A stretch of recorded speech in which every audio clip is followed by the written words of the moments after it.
معزز سامعین اکرام، السلام علیکم ورحمۃ اللہ وبرکاتہ۔ معزز سامعین اکرام، آج ہم اس ویڈیو کے اندر آپ کو سیدنا حسین رضی اللہ تعالیٰ عنہ کی حالات زندگی، ولادت با سعادت سے لے کر کربلا کے میدان میں شہادت تک سنائیں گے۔ ہمارے ساتھ آخر تک جڑے رہیے گا۔ اللہ تبارک و تعالیٰ سے دعا کرتا ہوں کہ اللہ تبارک و تعالیٰ آپ کو سیدنا حسین رضی اللہ تعالیٰ عنہ کی کامل محبت عطا فرمائے۔ اللہ تبارک و تعالیٰ آپ کے غموں پریشانیوں کو دور فرمائے۔ معزز سامعین اکرام، اگر آپ ہمارے اسلامی یوٹیوب چینل پر نئے ہیں تو ثواب کی نیت سے اسلامی یوٹیوب چینل کو سبسکرائب کر کے گھنٹی کے بٹن کو آل رکھ دیں تاکہ ہمارے آنے والی ہر نئی ویڈیو آپ تک آسانی سے پہنچتی رہے۔ معزز سامعین اکرام، 3 شعبان 4 ہجری کی صبح تھی جب امام حسین رضی اللہ تعالیٰ عنہ گلشن پنجتک کے پھول بن کر صدیقہ طاہرہ جناب فاطمہ زہرا سلام اللہ علیہا کے بطن سے مدینہ منورہ میں پیدا ہوئے اور دنیا کو اپنے وجود پر نور سے منور کیا۔ امیر کائنات علی ابن طالب رضی اللہ تعالیٰ عنہ کا گھر خوشیوں اور شکر و حمد کی صداؤں سے بھر گیا۔ جب ولادت کی خبر سنی تو آن حضرت صلی اللہ علیہ وسلم دولت سرا میں تشریف لائے۔ اپنی محبت اور الفت کے غیر متحمل جذبات کو ایک دم کے لیے بھی روک نہ سکے۔ گھر آتے ہی اپنے پارا جگر کو طلب فرمایا اور آغوش میں لے کر دیر تک اس معصوم بچے کو اپنی زبان مبارک چوساتے رہے۔ اس کے بعد دائیں کان میں آذان اور بائیں کان میں اقامت کہی۔ روایت میں ہے کہ آن حضرت صلی اللہ علیہ وسلم نے امام حسین رضی اللہ تعالیٰ عنہ کو گود میں بٹھا کر پیار کرتے رہے کہ جبریل زمین پر اتر آئے اور درود سلام کے بعد انہوں نے آن حضرت صلی اللہ علیہ وسلم کو امام حسین رضی اللہ تعالیٰ عنہ کی شہادت کی خبر دی۔ امام صدوق کے مطابق امام سجاد سے مروی ہے کہ ولادت امام حسین کے بعد جناب سیدہ نے عرض کیا، یا علی، بچے کا نام کیا ہوگا؟ حضرت علی نے فرمایا، زہرا جس ہستی نے حسن کا نام رکھا تھا وہی اس بچے کا بھی نام رکھے گا۔ میں اپنے آقا سے کیسے سبقت کر سکتا ہوں؟ آن حضرت صلی اللہ علیہ وسلم تشریف لائے تو بی بی نے کہا، بابا جان، حسن کا نام بھی آپ نے رکھا تھا، اس بچے کا نام بھی آپ ہی تجویز فرما دیں۔ آپ نے فرمایا، بیٹی، نہ حسن کا نام میں نے رکھا تھا اور نہ اس نو مولود کا نام میں رکھوں گا۔ حسن کا نام بھی اللہ تعالیٰ نے ہی رکھا تھا اور اس بچے کا نام بھی وہی رکھے گا۔ میں اللہ سے کیسے سبقت کر سکتا ہوں؟ میں انتظار کر رہا ہوں، جیسے ہی جبریل آ کر بتائے میں تجھے آگاہ کر دوں گا۔ آپ صلی اللہ علیہ وسلم اسی انتظار میں تھے کہ جبریل امین نے آ کر اللہ کی طرف سے درود و سلام کے بعد عرض کیا کہ ارشاد قدرت کے مطابق علی رضی اللہ تعالیٰ عنہ کو آپ سے وہی نسبت ہے جو ہارون کو موسیٰ سے تھی، لہٰذا جس طرح بڑے بیٹے کا نام فرزند ہارون کے نام پر ہے، اسی طرح چھوٹے بچے کا نام بھی ہارون کے چھوٹے بچے کے نام پر شبیر رکھو، جس کا عربی میں ترجمہ حسین ہے۔ آپ کے القابات میں سے سید، سبت اصغر، شہید اکبر اور سید الشہداء زیادہ مشہور ہیں اور کنیت ابو عبداللہ ہے، جس سے عام طور پر یاد کیا جاتا ہے۔ پیغمبر اسلام کی گود جو اسلام کی تربیت کا گہوارہ تھی، ان 2 بچوں کی پرورش کا مرکز بنی۔ ایک حسن اور دوسرے حسین۔ ان کی آنکھوں کے سامنے ایک طرف نانا کا اسوہ حسنہ تھا جو بانی اسلام تھے اور دوسری طرف پدر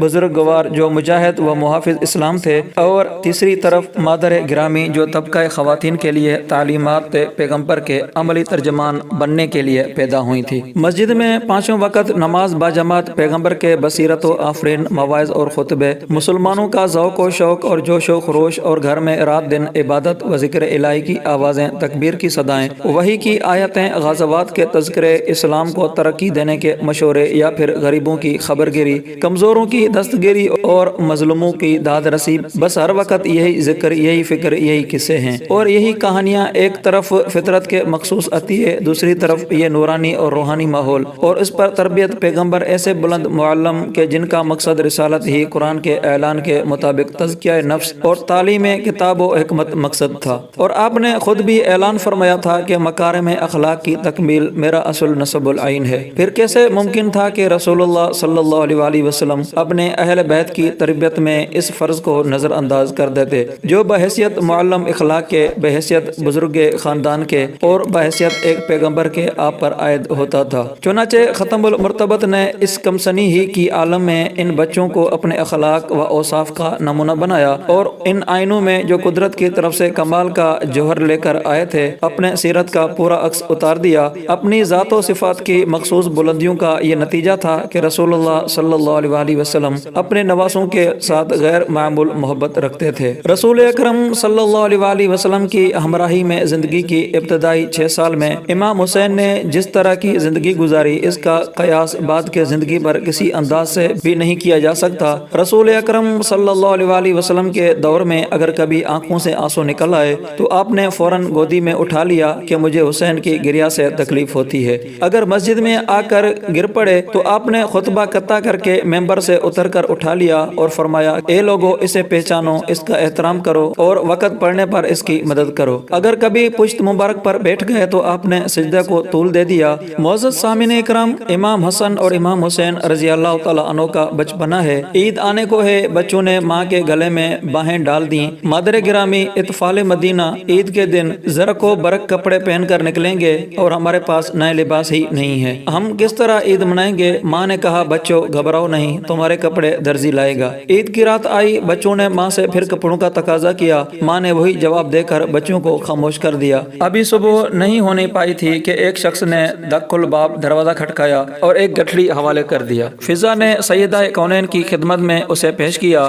اب جو کھولا تو اس میں 2 چھوٹے چھوٹے عمامے، 2 قبائیں، غرضے کے تمام ضروری کپڑے موجود تھے۔ ماں کا دل باغ باغ ہو گیا، وہ تو سمجھ گئی کہ یہ کپڑے جنت سے آئے ہیں، لیکن منہ سے کچھ نہیں کہا۔ بچوں کو جگایا، کپڑے دیے۔ صبح ہوئی، بچوں نے جب کپڑوں کے رنگ کی طرف توجہ کی تو کہا، مادر گرامی، یہ تو سفید کپڑے ہیں، اطفال مدینہ رنگین کپڑے پہنے ہوئے ہوں گے۔ اماں جان، ہمیں رنگین کپڑے چاہیے۔ حضور انور صلی اللہ علیہ وسلم کو اطلاع ملی تو آپ تشریف لائے۔ فرمایا، گھبراؤ نہیں، تمہارے کپڑے ابھی بھی رنگین ہو جائیں گے۔ اتنے میں جبریل امین آ پہنچے۔ انہوں نے کپڑوں پر پانی جھڑکایا تو ایک جوڑا سبز اور دوسرا سرخ ہو گیا۔ سبز جوڑا حسن نے پہنا، سرخ جوڑا حسین رضی اللہ تعالیٰ عنہ نے زیب تن فرمایا۔ ماں نے گلے لگایا، باپ نے بوسے دیے، نانا نے اپنے پشت پر سوار کر کے مہار کے بدلے زلفیں ہاتھوں میں دے دیں اور کہا، میرے نونہال، رسالت کی باغ تمہارے ہاتھوں میں ہے، جہاں چاہو موڑو اور جہاں چاہو لے چلو۔ کسی نے اس حالت کو دیکھ کر تعجب کا اظہار کرتے ہوئے کہا، واہ کتنی اچھی سواری ہے۔ تو حضور کریم صلی اللہ علیہ وسلم نے جواب میں فرمایا، یہ کیوں نہیں کہتے کہ کتنے اچھے سوار ہیں۔ آپ کی زندگی کے ابتدائی 6 سال اپنے نانا بزرگوار کی حیات مبارکہ میں گزرے۔ حضور اکرم صلی اللہ علیہ وسلم کی رحلت کے بعد 3 سال اپنے والد بزرگوار امیر المومنین علی ابن ابی طالب کے سایہ عاطفت میں گزارے اور ان کی خلافت کے دوران اہم ترین امور میں عملی طور پر شرکت فرمائی۔ 40 ہجری میں امیر المومنین کی دردناک شہادت کے بعد 10 سال تک اپنے برادر بزرگوار جناب امام حسن رضی اللہ تعالیٰ عنہ کے شانہ بشانہ سیاسی و سماجی میدان میں شریک کار رہے۔ معزز سامعین اکرام، امام حسین رضی اللہ تعالیٰ عنہ کی ایک خصوصیت یہ تھی کہ آپ رسول خدا سے مشابہت رکھتے تھے۔ امام حسین رضی اللہ تعالیٰ عنہ کی ایک خصوصیت یہ تھی کہ آپ رسول خدا سے مشابہت رکھتے تھے۔ عاصم اپنے باپ سے نقل کرتے ہیں کہ میں نے رسول خدا صلی اللہ علیہ وسلم کو خواب میں دیکھا اور اپنے خواب کو ابن عباس کے سامنے بیان کیا۔ اس نے پوچھا، کیا ان کو دیکھتے وقت تمہیں امام حسین یاد نہیں آئے؟ میں نے کہا، بخدا کیوں نہیں، پیغمبر کے شانوں پر نگاہ پڑتے ہی مجھے امام حسین کی یاد آ گئی۔ ابن عباس نے کہا، امام حسین رسول خدا سے کتنا مشابہ ہیں۔ معزز سامعین اکرام، امام حسین رضی اللہ تعالیٰ عنہ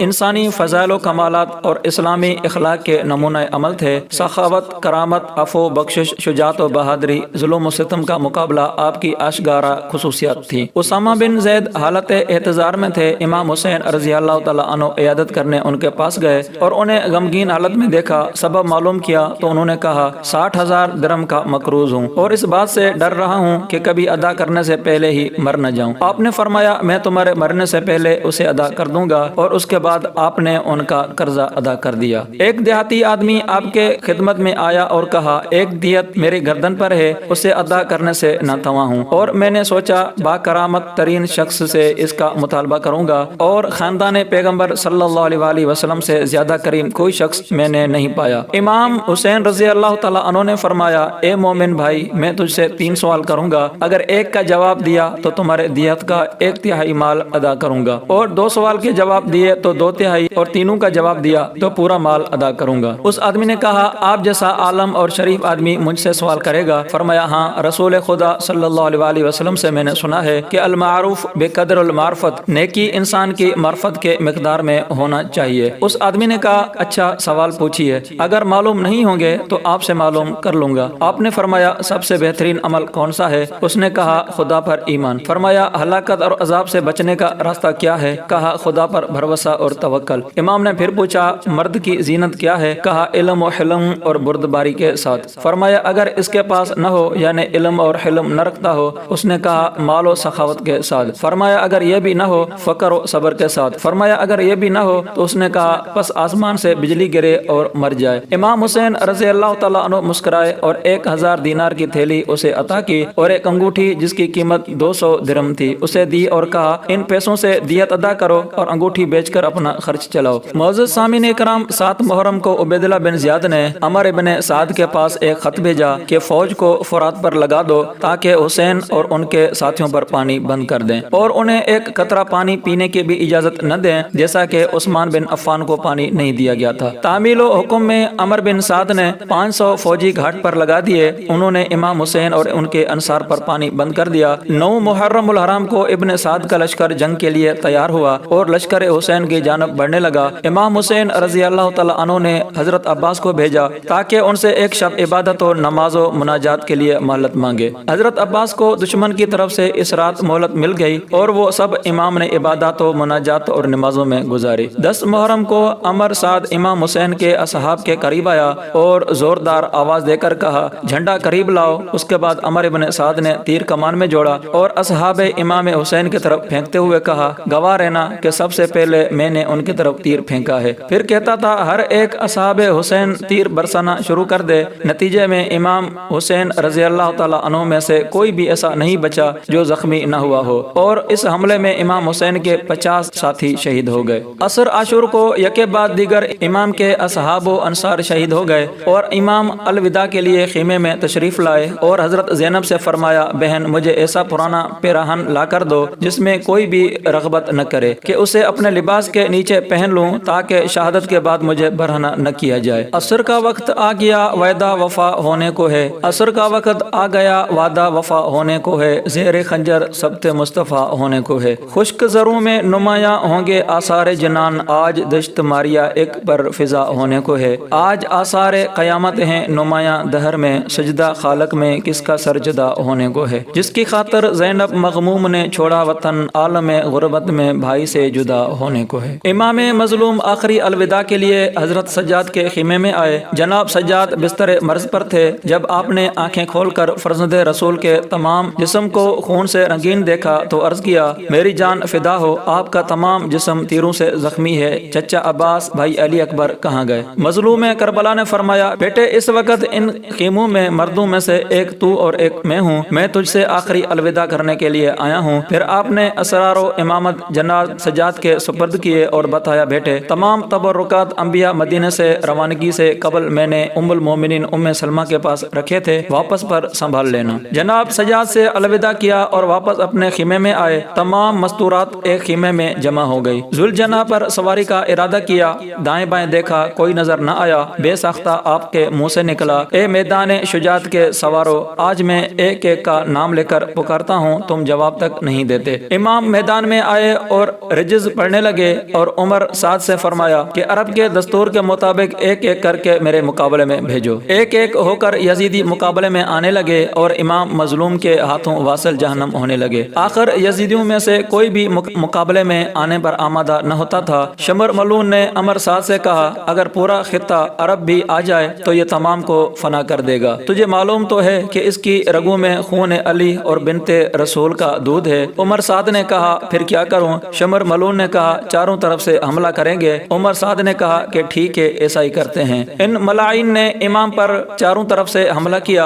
امام دشمنوں کے گھیرے میں آ گئے، دشمنوں سے لڑتے رہے یہاں تک کہ آپ جنگ کرتے کرتے تھک گئے تو آپ ایک جگہ پر کھڑے ہو گئے تھوڑی دیر استراحت کر لیں۔ اچانک ایک پتھر آپ کے پیشانی مبارک پر لگا۔ آپ نے پیشانی سے خون صاف کرنے کی غرض سے قمیص کا دامن اٹھایا۔ اچانک ایک 6 شعبہ زہر آلود تیر آپ کے سینے میں پیوست ہوا۔ آپ نے فرمایا بسم اللہ و باللہ علی ملت رسول اللہ۔ آپ نے تیر کو پشت سے کھینچا تو خون کے فوارے چلے جس کی وجہ سے آپ جنگ کرنے کی طاقت نہ رہی۔ علماء کا بیان ہے کہ امام نے جب تلوار کو نیام سے رکھا تو ہر طرف سے کسی نے پتھر مارا، کسی نے تلوار سے وار کی، کسی نے نیزے سے وار کیا، غرض ہے کہ جس کے ہاتھوں میں جو آیا امام کو نشانہ بناتا رہا۔ امام زمین پر گر پڑے۔ شمر ملون نے حکم دیا کہ امام صاحب کے سر کو قلم کر دو۔ ہر کوئی باری باری کیا گیا لیکن کامیاب نہ ہوا۔ بالآخر وہ ملون گیا اور امام کے سینے پر سوار ہوا۔ امام نے اپنے قاتل کو پہچانا اور فرمایا میرے نانا میرے بابا علی سے کہا تھا کہ اے علی تیرے اس بیٹے کا قاتل مبروس ہوگا۔ اور اس کے سینے پر برس کا داغ ہوگا اور اس کا چہرہ کتے اور خنزیر سے ملتا جلتا ہوگا۔ یہ سننا تھا کہ اس ملعون کو غصہ ہو گیا اور انتہائی بے دردی کے ساتھ 13 ضربوں سے امام مظلوم کا سر مبارک جدا کیا۔